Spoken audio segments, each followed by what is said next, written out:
Bonjour et bienvenue dans ce nouvel épisode de l'Église Ensemble. J'espère que vous allez bien en cette journée de sabbat.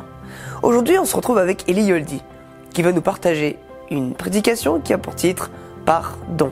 Si vous avez des questions, je vous invite à les poser dans le chat. Un pasteur y répondra. Je vous dis à tout à l'heure et bon visionnage.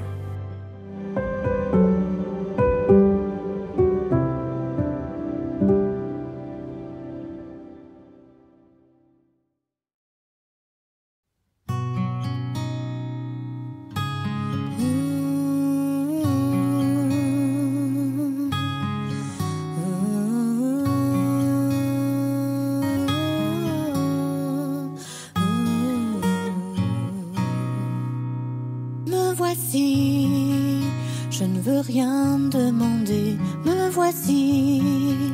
Je veux juste parler à genoux.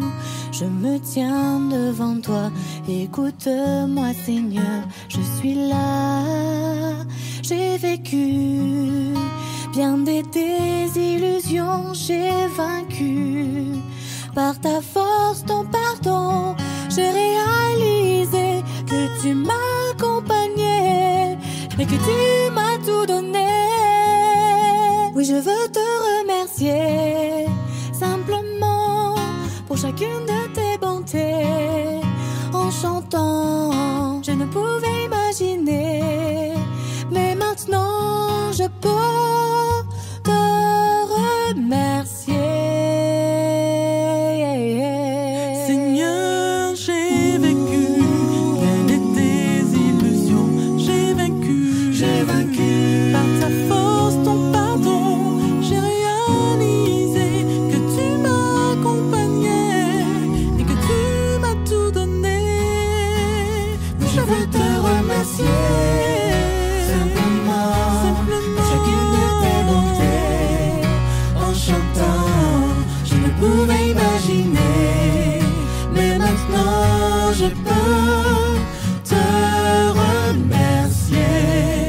Je veux te remercier simplement pour chacune de tes bontés. En chantant, je ne pouvais imaginer, mais maintenant je peux te remercier pour tout ce que je suis et ce que je serai, pour chaque combat et chaque succès. Ce que je sais et ce que je ne comprends pas, je veux te remercier pour ce qui était et ce qui viendra. Mon histoire, mon avenir, tu guideras pour m'avoir créé, pour m'aimer tel que je suis. Je veux te remercier. Oui, je veux te remercier pour chacune de tes bontés. En chantant, je ne pouvais imaginer, mais maintenant je peux te remercier. Oui, je veux te remercier simplement pour chacune de tes bontés. En chantant, je ne pouvais imaginer, mais maintenant je peux te remercier. Je veux te remercier, Seigneur.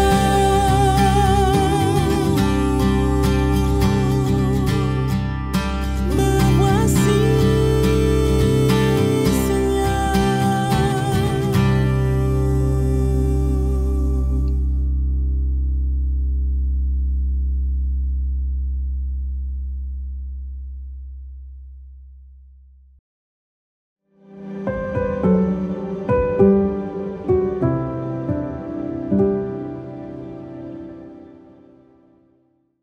Bonjour à tous. J'aimerais partager avec vous une réflexion sur une question qui a une importance particulière pour moi. C'est une question qui m'a même tracassé un moment, je pourrais dire. C'est la suivante. Jésus, dans Jean 8, indique que la vérité nous rend libres. Et j'apprécie particulièrement ce texte-là, puisque j'apprécie particulièrement cette notion de liberté. Mais alors, j'ai une question, parce que Jésus ne dit pas que ça. Lorsque je lis Luc 17, au verset 3 et 4, je trouve ceci.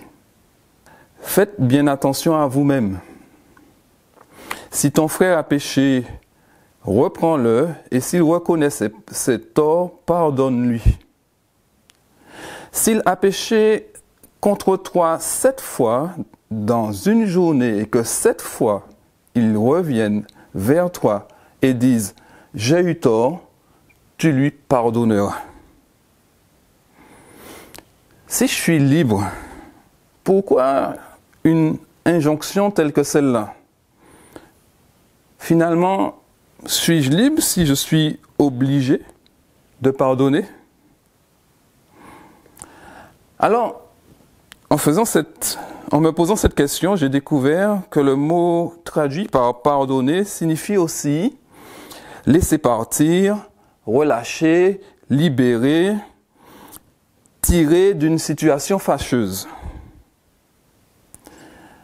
Et j'ai eu envie d'appliquer cette définition, ces traductions possibles, à un autre texte que je nous invite à regarder. Il se trouve dans Matthieu, au chapitre 18, et au verset 21 et 22.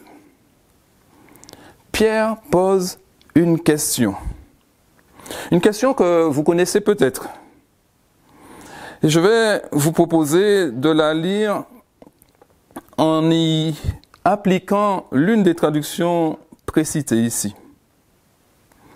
Seigneur, demande Pierre, combien de fois pardonnerai-je, mais je vous propose d'y lire libérerai-je mon frère lorsqu'il se sera rendu esclave de moi?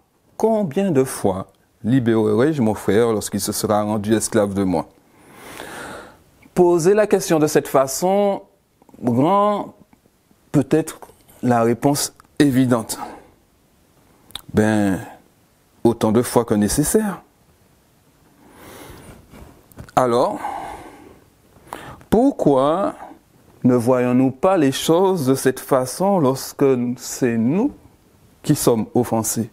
Lorsque moi je suis offensé, lorsque moi je suis atteint par une maladresse, ou même par ce que je présente comme une mauvaise intention de celui qui est en face de moi,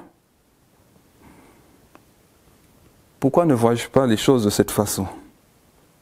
Est-ce que je ne vois pas plutôt cette parole finalement de Jésus, cette réponse d'ailleurs que Jésus va donner à Pierre, à laquelle nous allons revenir tout à l'heure, comme finalement une restriction de ma liberté? Bien, je m'interroge. Est-ce vraiment une restriction ou est-ce une occasion d'expansion? Expansion de la liberté de l'un comme de l'autre. Remarquez que dans la prière dite du Notre Père, celle que Jésus nous enseigne, celle qu'il a enseignée à ses disciples lorsqu'ils lui ont demandé de leur enseigner la prière, il n'y a qu'une seule recommandation au sujet des relations humaines. Et cette recommandation traite du pardon. Cela montre, je crois, quelle importance a le pardon. Jésus semble indiquer que la relation avec Dieu dépend de la relation avec l'autre. Lorsque le Maître, qui souligne que l'un des signes de la fin des temps est que la charité du plus grand nombre se refroidira, souligne aussi que le pardon est une nécessité absolue, je crois qu'il nous invite à faire partie de la minorité. Oui, vous m'avez bien entendu. Il faut être minoritaire. Nous n'aimons pas cette position.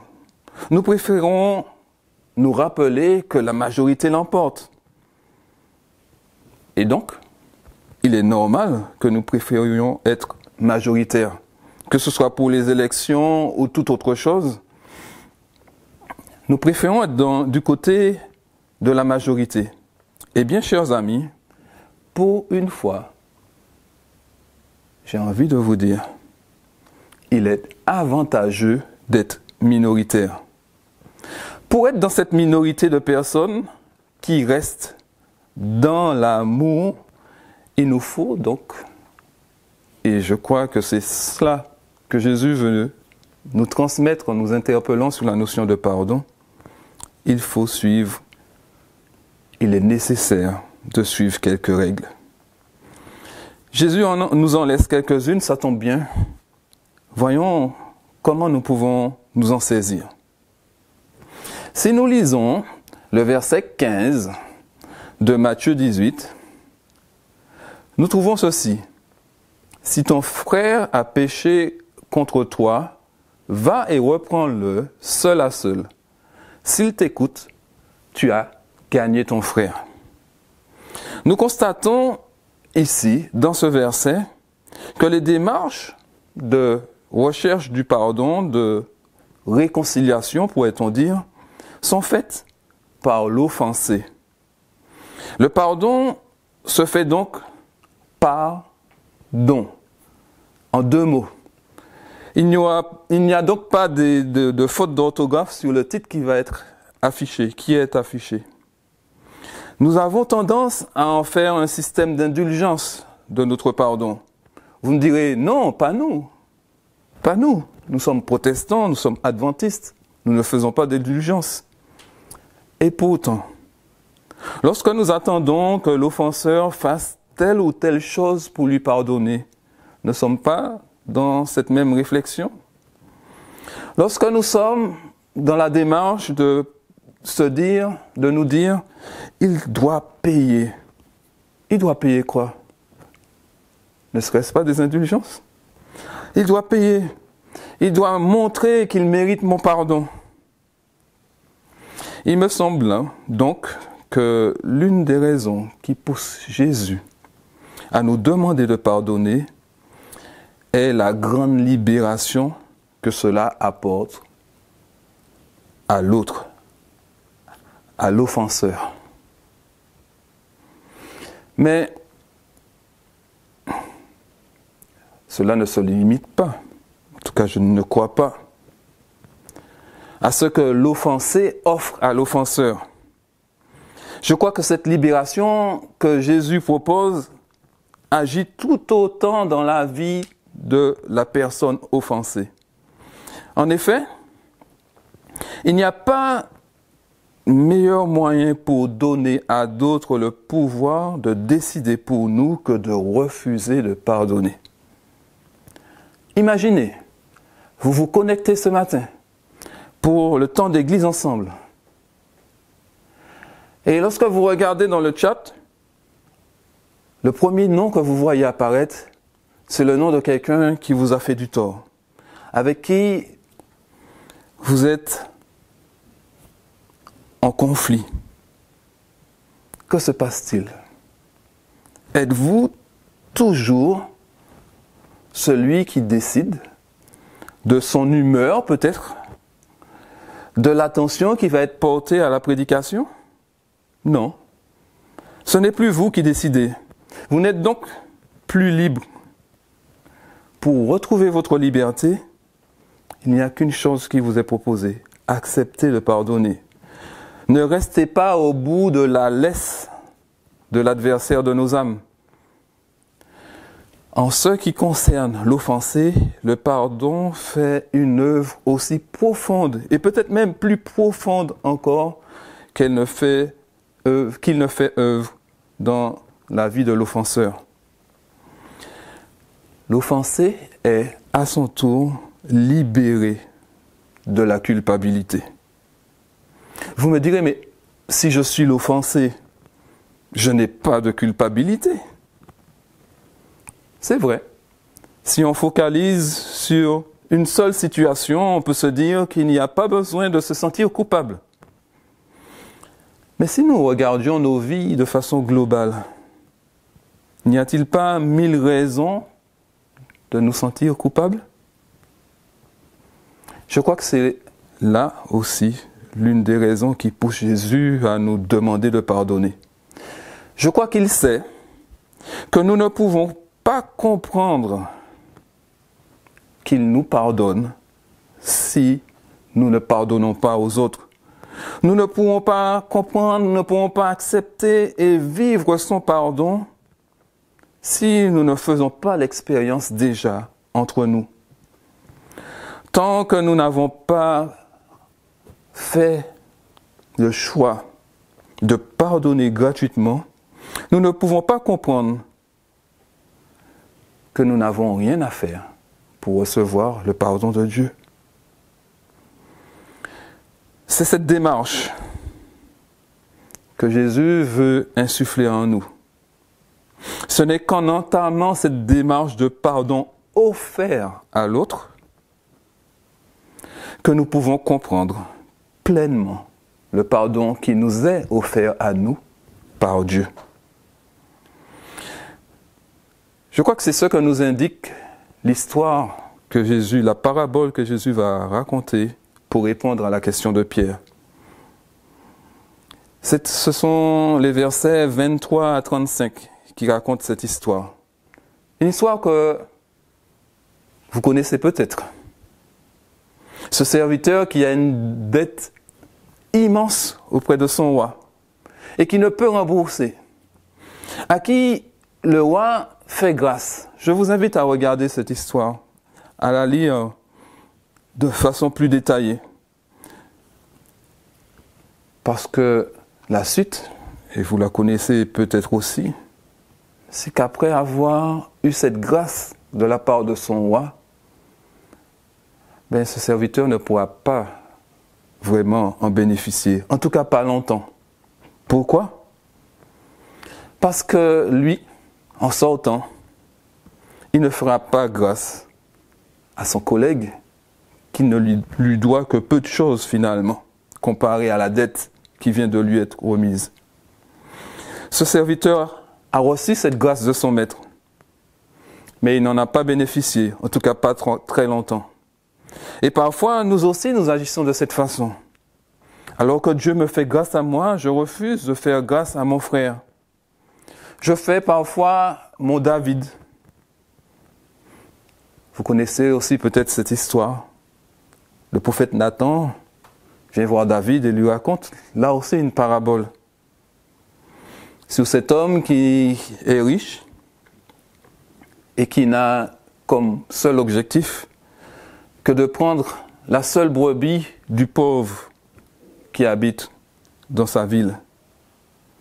David va réagir. Cet homme doit mourir.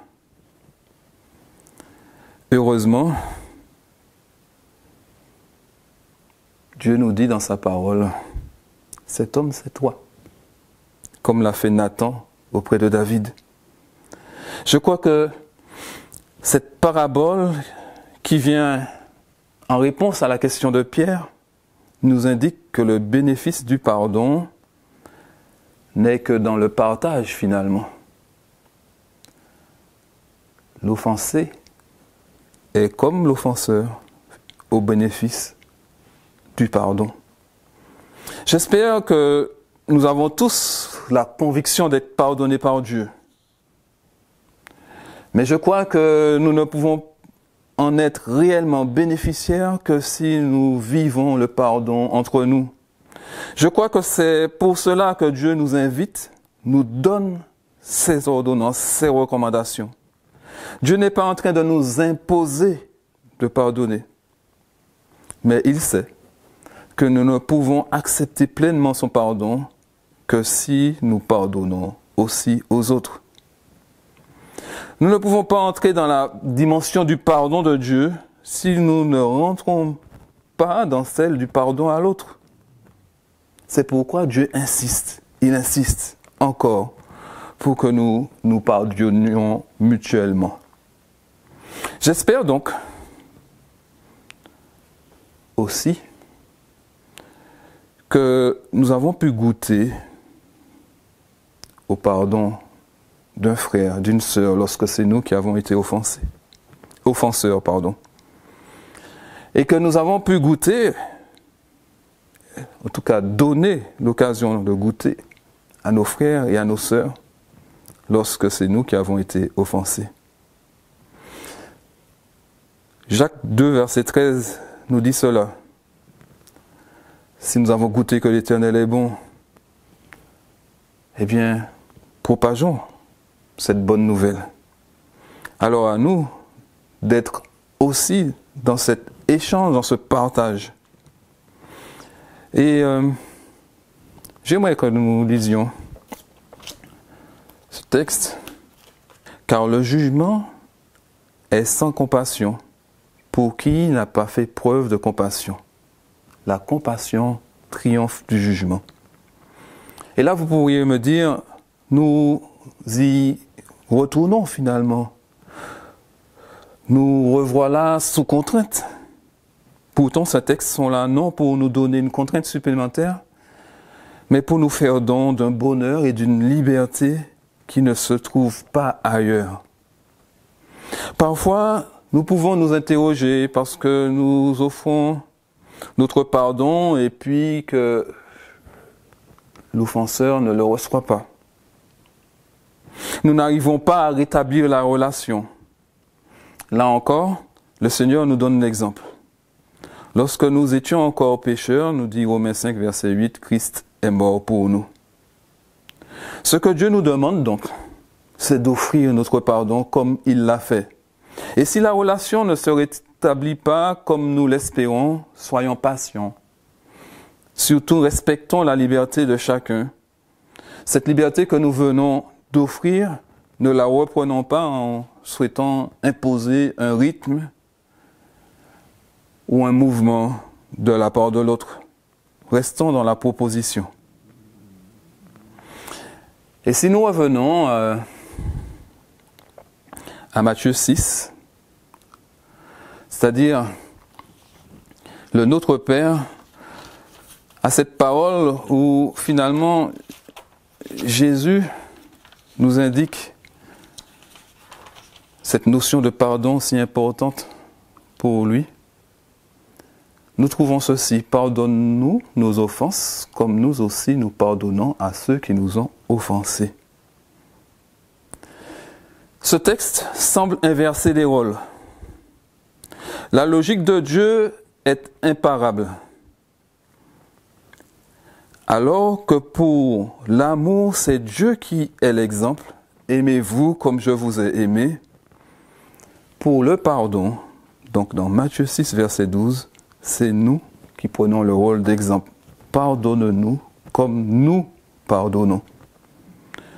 Lorsque nous aimons Dieu comme nous sommes aimés par Dieu, notre pardon devient donc profond. Assez profond pour que Dieu le cite en exemple. Il devient donc la référence, l'exemple à suivre. Aujourd'hui, je crois que c'est l'occasion de mettre en pratique ces conseils. C'est le moment que Dieu nous offre pour nous réconcilier, pour mettre en œuvre le pardon, que ce soit dans la famille, avec nos conjoints, avec nos parents, avec nos frères et sœurs, ou dans la famille spirituelle avec notre Église, ou des membres de notre Église. Pour faire Église ensemble, il nous est nécessaire d'être dans cette dynamique de pardon, qui bien sûr va s'épanouir, va éclabousser, va éclairer notre vie de tous les jours, puisque nous serons certainement dans la même dynamique avec nos voisins, nos collègues, etc. Dieu nous offre vraiment des moments qui permettent d'offrir et de recevoir l'amour, d'offrir et de recevoir le pardon. N'hésitons pas à les vivre profondément. Rappelons-nous le sacrifice de Jésus. Il nous fait prendre conscience, je crois, de l'importance de l'amour et du pardon. Et si aujourd'hui, l'adversaire nous tient en laisse par la rancœur que nous pouvons avoir, si c'est lui finalement qui décide de notre humeur, qui décide si nous allons passer un bon sabbat ou pas, qui décide finalement de notre santé physique, mentale et spirituelle, il ne nous reste plus que la vérité du pardon pour nous libérer. Pour trouver la liberté et la paix, Dieu nous invite à passer par son pardon, par le pardon. Dieu nous a pardonné avant même que nous péchions, puisqu'il a préparé le plan de la rédemption dès avant la fondation du monde, nous dit la Bible.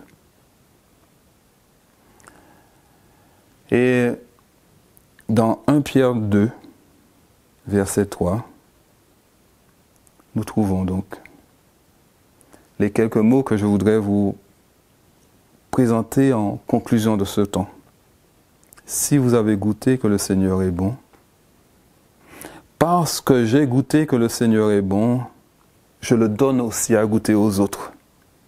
Mon souhait est que nous puissions vivre pleinement ces paroles du Seigneur et ainsi entrer dans une vie d'amour et de pardon pour surmonter les difficultés de notre vie. Amen. Merci à Élie pour ce temps de partage.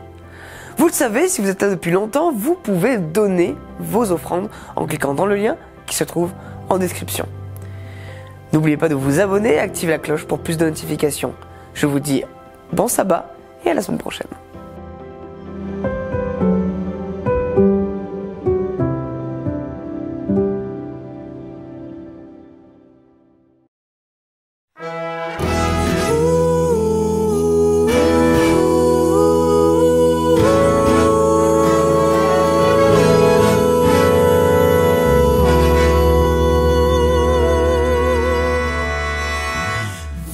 Les montagnes plaines et collines, oiseaux du ciel et poissons de l'abîme, fleuves et rivières, flots de la mer, chantez. Soleil, étoiles et tous les luminaires, peuples, tribus et nations de la terre, sur les continents et les océans, chantez. Chantez celui qui a créé le monde, remerciez-le pour la vie qu'il inonde, de l'aube claire à la tombée du jour, chantez-lui tout votre amour.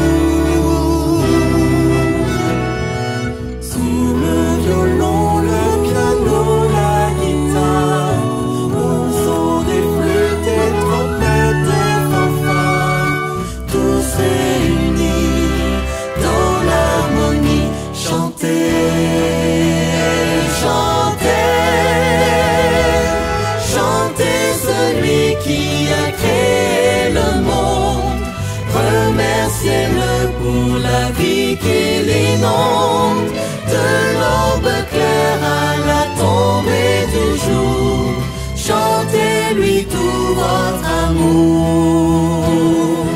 Chantez celui qui a créé le monde, remerciez-le pour la vie qu'il inonde, de l'aube claire à la tombée du jour, chantez-lui tout votre amour, chantez-lui tout votre amour.